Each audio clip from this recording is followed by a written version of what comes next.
Laura Bennet disappeared on a quiet Saturday morning. She left no note, no explanation, and no warning. Across town, her older sister Megan stood outside Laura's apartment door with 3 children, overstuffed bags, and the assumption that everything would unfold as planned. Laura would never see Megan's face when the truth sank in, but she imagined it clearly, confusion stiffening into panic, panic sharpening into anger. The thought stirred something dark and uncomfortable inside her, a feeling she did not fully celebrate but refused to deny. This was not about revenge. It was about release. Laura was 32 years old, a woman who trusted numbers because they were honest in ways people rarely were. For years, she had lived inside someone else's emergencies, quietly surrendering her own life one cancelled plan at a time. Being the responsible sister was a role she never auditioned for. It was assigned to her without consent and reinforced with smiles that meant obligation, not appreciation. When she finally stepped away, she understood something painful and freeing at once. Love had turned into expectation, and expectation had slowly erased her sense of self. Leaving was not dramatic. It was necessary. Before I continue, please subscribe to the channel, like the video and tell me where you're watching from today. Laura lived alone in a modest apartment on the east side of town. It was not impressive, but it was hers, paid for with discipline and quiet sacrifice. Every Saturday evening, she drove to her parents' house for dinner, often sitting in the driveway longer than necessary, hands clenched around the steering wheel, wondering why turning back felt impossible. Helen Bennet, her mother, believed deeply in one rule: family came first. It was a phrase she used generously, usually while handing Laura another responsibility she had never agreed to carry. Robert Bennet, her father, was retired and comfortable, more observer than participant in the family's emotional labor. On one particular Saturday, Laura noticed Megan's worn sedan already parked in the driveway. Megan was 3 years older, divorced, and raising 3 children: Sophie, Noah, and Lucy. They were good kids, but demanding, and Megan lived in a constant state of controlled chaos. What no one discussed openly was the financial arrangement holding Megan's life together. Helen covered half her rent. Laura paid the rest. It was never asked outright. It was assumed. When Megan cried about losing her apartment, Helen simply turned to Laura and said she could afford to help. That was the end of the conversation. Inside the house, the familiar noise hit Laura immediately: children arguing, dishes clattering, the television humming in the background. Helen greeted her with a bright smile that carried an unspoken request, and Robert barely looked up from his chair as he asked about work. Laura answered with practiced humor, knowing it would go no further. Megan was in the kitchen, separating Noah and Lucy while Sophie stared at her phone, detached and distant. Laura had seen this scene hundreds of times. Megan had always been charming, effortlessly attractive, and skilled at turning personal struggles into shared burdens. Since her divorce, she dated constantly, relying on Laura to fill the gaps. At least twice a week, Megan appeared at Laura's apartment with her children, presenting babysitting as a casual favor while treating refusal as cruelty. Laura cancelled plans, ordered takeout, and played referee while Megan chased a life that never quite settled. Weekends were worse.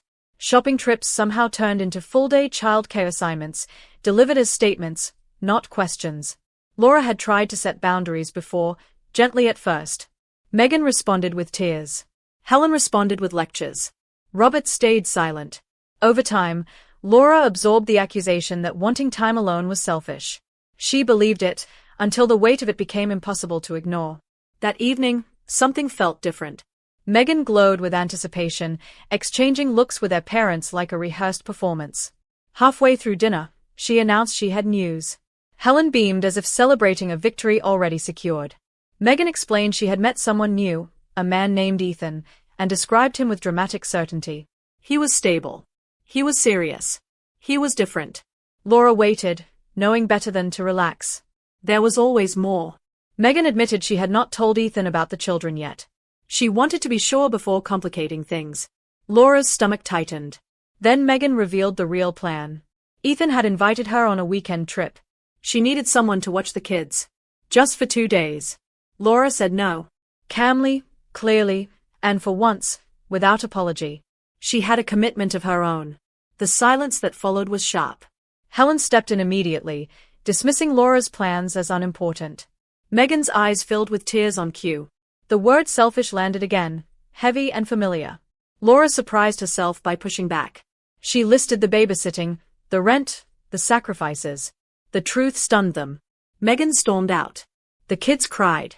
The house fell quiet.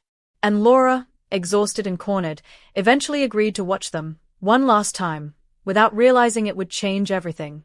Saturday morning arrived too quickly. Megan dropped the children off with luggage and gratitude that felt transactional. The weekend unraveled almost immediately. The kids argued constantly. Sophie withdrew. Noah and Lucy tested every boundary. Laura cooked meals no one wanted and cleaned messes that never seemed to end.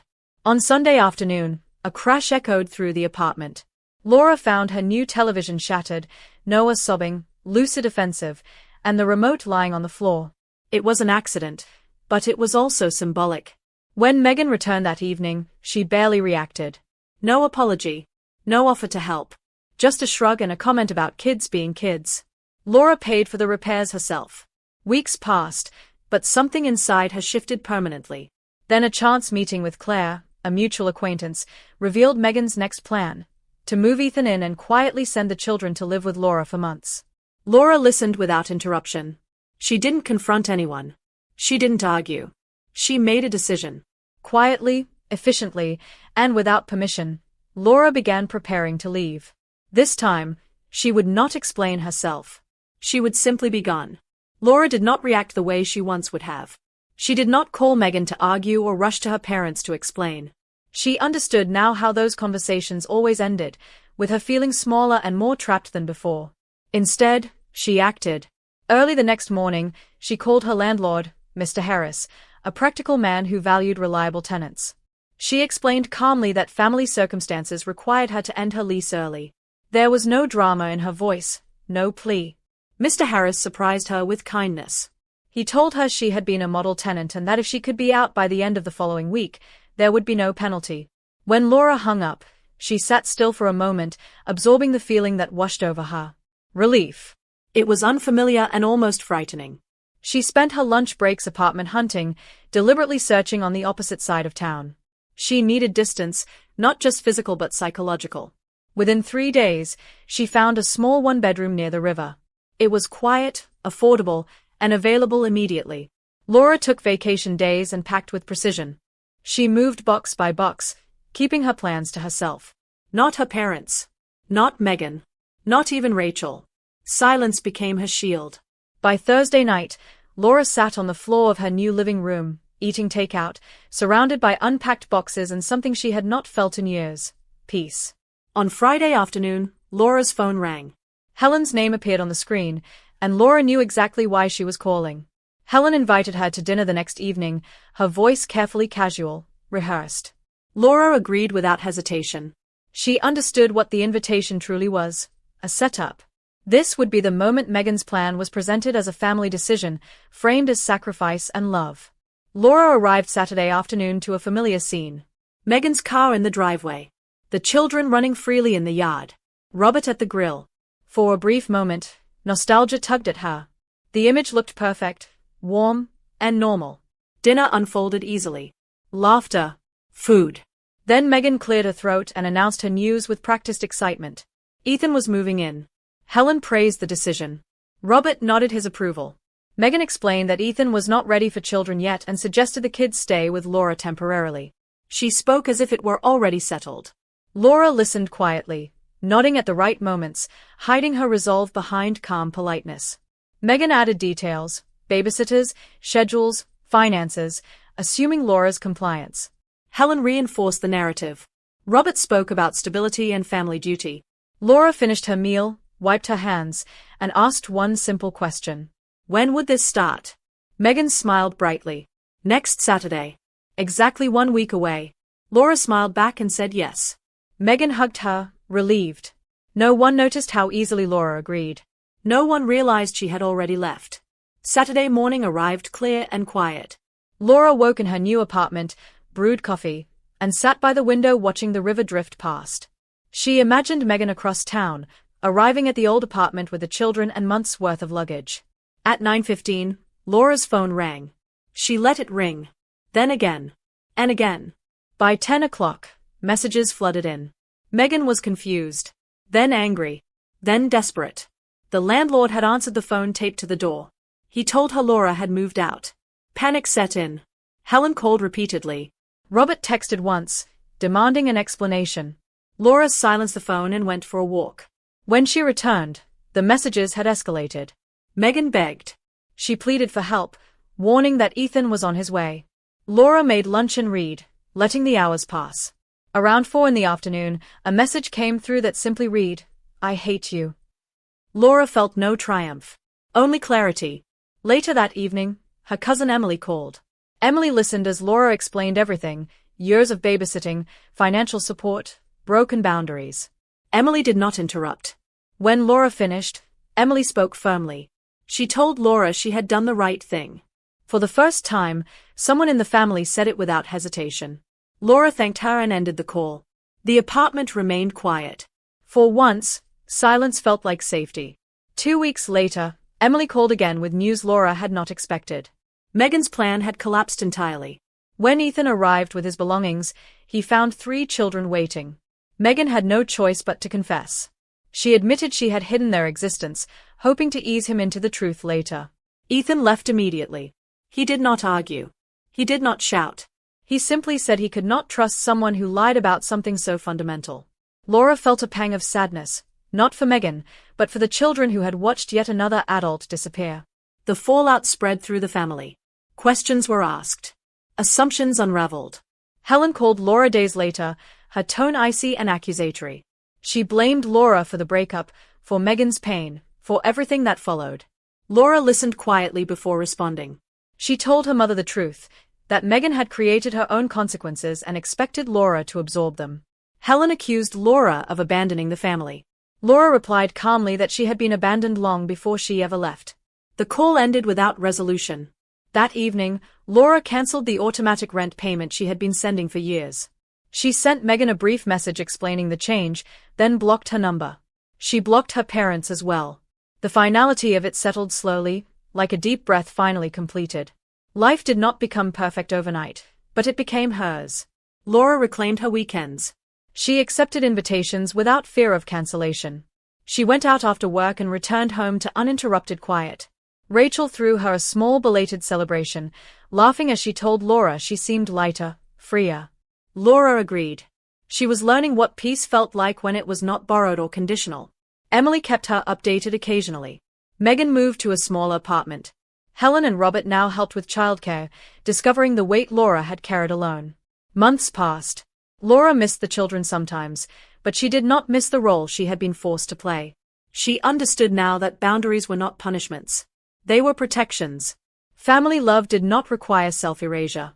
And saying no, she realized, was not cruelty. It was survival.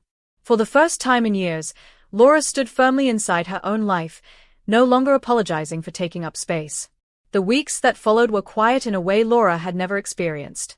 Not the uneasy silence of unresolved tension, but a steady calm that allowed her thoughts to settle.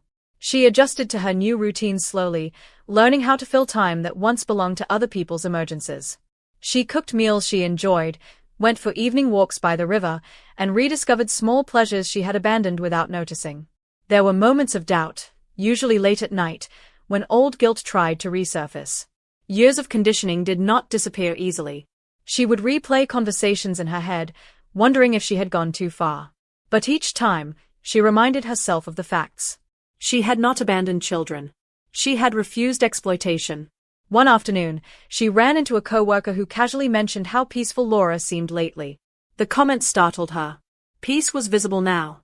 That realization mattered more than approval from family members who had never asked what the cost was. Laura also noticed something else: her confidence at work improved. Without constant interruptions and emotional exhaustion, she focused better. Her manager praised her attention to detail. Numbers still didn't lie, but now they didn't feel like the only safe place in her life. Laura was no longer living in reaction mode. She was choosing, deliberately, how each day unfolded. Emily remained a quiet bridge between Laura and the rest of the family. She never pressured Laura to reconcile, never carried messages meant to manipulate. Instead, she offered updates when Laura asked and silence when she didn't. Through her, Laura learned that Helen and Robert were struggling with a reality they had long ignored. Babysitting 3 children was exhausting. Managing schedules was stressful. Money felt tighter. Laura listened without comment. It was not satisfaction she felt, but validation. Her parents were finally experiencing what they had dismissed for years. Megan, according to Emily, was angry at first, then withdrawn. She blamed everyone but herself. Laura expected that. Accountability had never been Megan's strength. One evening, Laura received an email from Megan's old address. The message was long and emotional, swinging between blame and self-pity. Laura read it once and did not respond. She understood now that engagement only reopened doors she had closed for a reason. Silence was not cruelty. It was clarity. Laura deleted the email and went back to folding laundry, grounding herself in the ordinary rhythm of her own life. The world did not collapse because she refused to fix someone else's mistakes. It continued, steadily and quietly, exactly as it should. As months passed, Laura noticed a shift in how people around her treated her. Without the constant availability she once offered, interactions became more intentional. Friends planned ahead. Co-workers respected her time. Even casual relationships felt more balanced. Laura realized that her old pattern of overgiving had trained others to expect unlimited access. Removing herself forced new boundaries into place, not just with family, but everywhere. One afternoon, while sorting through old paperwork, Laura found bank statements showing years of rent payments she had made for Megan. She stared at the numbers, feeling a flicker of anger she allowed herself to acknowledge without judgment. She had given generously. More than generously. And it had not been enough because it was never meant to be. Obligation has no finish line. That understanding settled deeply. Later that week, Laura treated herself to something small but symbolic, a new television. She paid for it without guilt, without calculation, without the familiar voice in her head reminding her that someone else might need the money more. When she set it up in her living room, she smiled. It wasn't about the object. It was about permission. For once, Laura allowed herself to receive without apology. One evening, Laura ran into Helen unexpectedly at a local grocery store. The encounter was awkward and brief. Helen looked older, more tired. She asked polite questions about work and commented on the weather. There was no mention of Megan, no accusations, no apologies. Laura answered calmly, keeping the conversation light. When they parted, Laura felt a strange mix of sadness and acceptance. She understood now that her parents might never fully acknowledge their role in what happened. They had built their identities around sacrifice and expectation. Questioning that meant questioning themselves. Laura no longer needed that recognition to move forward.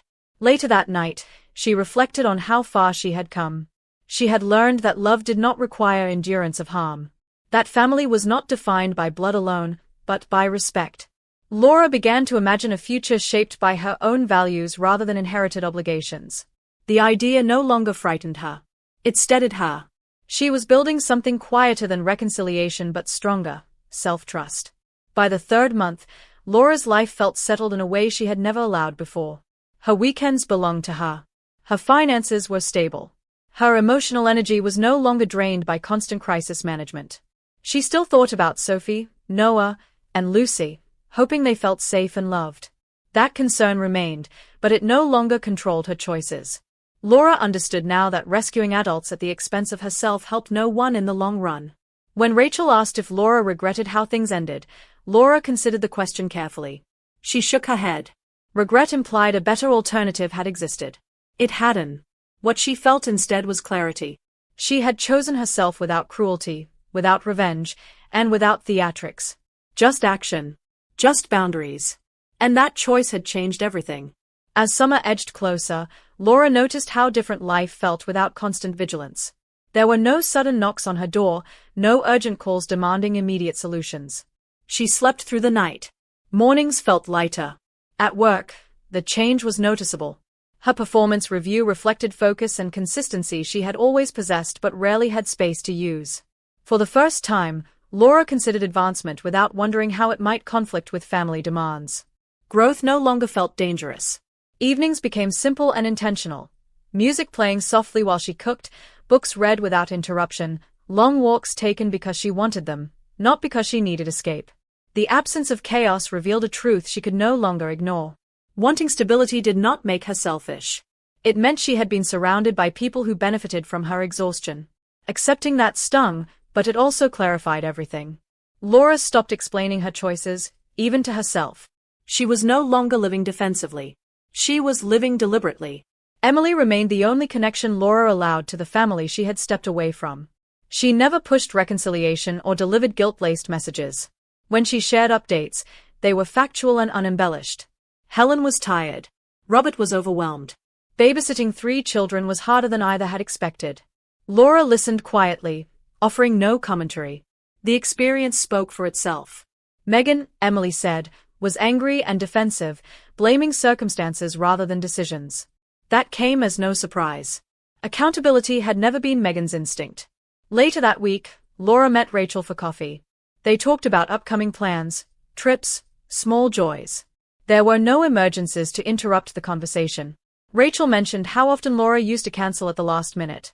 Laura acknowledged it without embarrassment. She explained simply that she had been carrying more than her share for a long time. Rachel nodded, understanding without needing further explanation. Laura realized then how different healthy relationships felt. They did not require sacrifice to survive. They adjusted naturally. One evening, an unfamiliar number appeared on Laura's phone. The message was from Megan. The tone had shifted, less explosive, more defensive. Megan accused Laura of abandoning the children and claimed she had destroyed her chance at happiness. Laura read the message once, slowly. It was familiar in structure if not in words. Blame without reflection. Expectation without responsibility. She did not respond. Instead, she put on her shoes and walked to the river. As she watched the water move steadily forward, Laura allowed herself to feel the sadness she had avoided, sadness for the children, for the family she had hoped could be different, and for the years she had spent believing endurance was love. When she returned home, the urge to explain had passed. Silence, she understood now, was not avoidance. It was resolution. With emotional space came perspective. Laura began volunteering one evening a week at a community center, helping teenagers understand basic budgeting and planning. The work felt different from before. It was structured, appreciated, finite. Gratitude replaced expectation. Laura saw clearly then that generosity worked best when it was chosen freely. Helping was not the problem. Helping without limits had been. As summer deepened, she took a short trip alone, something she had never allowed herself before. She moved at her own pace, answered to no one, and returned home refreshed rather than drained.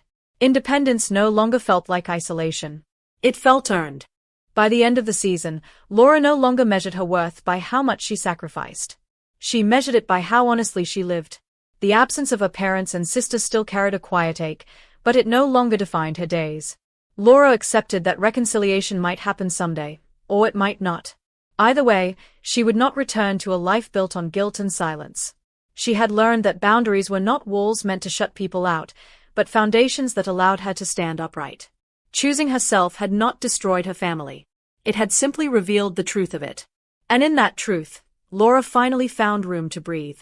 Autumn arrived quietly, and with it came a sense of closure Laura had not expected but welcomed. Her days were no longer shaped by reaction or anticipation of conflict. Instead, they followed a rhythm she controlled. She decorated her apartment slowly, choosing pieces that reflected who she was now, not who she had been trying to be for others. On weekends, she hosted small dinners for friends, something she had avoided in the past out of fear plans would collapse. Now, they didn't. Laughter filled her home, steady and uncomplicated. Laura noticed how easily she could say yes or no, without the familiar knot of guilt tightening in her chest. The difference was not just external, it was internal. She trusted herself. The need to explain, justify, or defend her choices had faded. She understood that people who truly cared would adjust.